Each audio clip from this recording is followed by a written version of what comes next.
ang ulam natin ngayon, adobong kangkong na may tofu. Welcome to my channel. I'm Doren Bacani.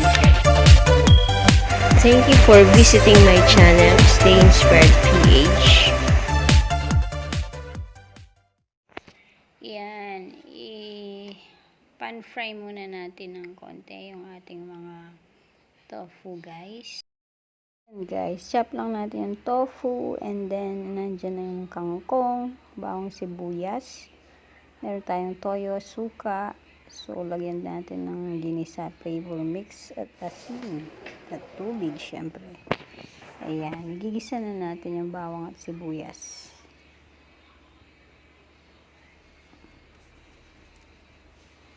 Yan guys, medyo igisa-gisa muna natin yan.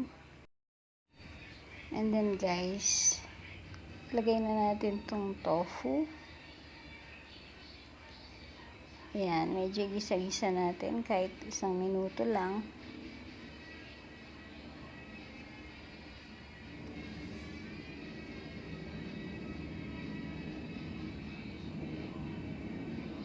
Ayan, so ilalagay na natin yung toyo. Ayan, estimate lang natin yung toyo. Ayan, mga 3 tablespoon yan guys na toyo.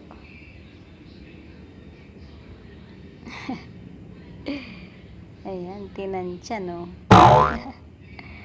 And then, after ng toyo, guys, pwede na nating pakuluin muna.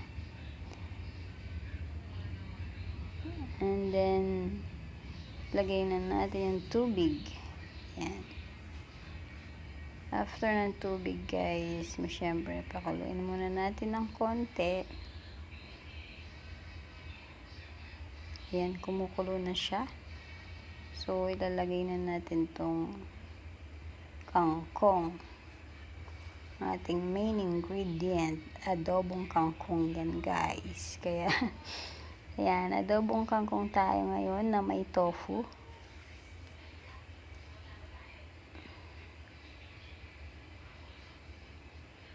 Yan, palambutin muna natin yung ating kangkong.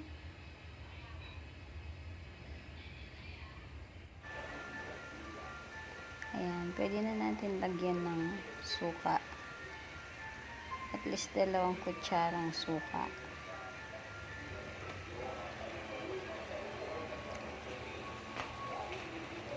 Ayan, naaamoy ko na. Takpan natin, and then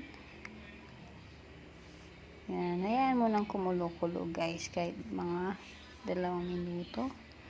Final natin yung ginisa flavor mix para magkaroon ng lasa. Pwede nyo rin dagdagan ng asin kung medyo matabang guys. Ayan na po. Langhap sarap guys, try nyo.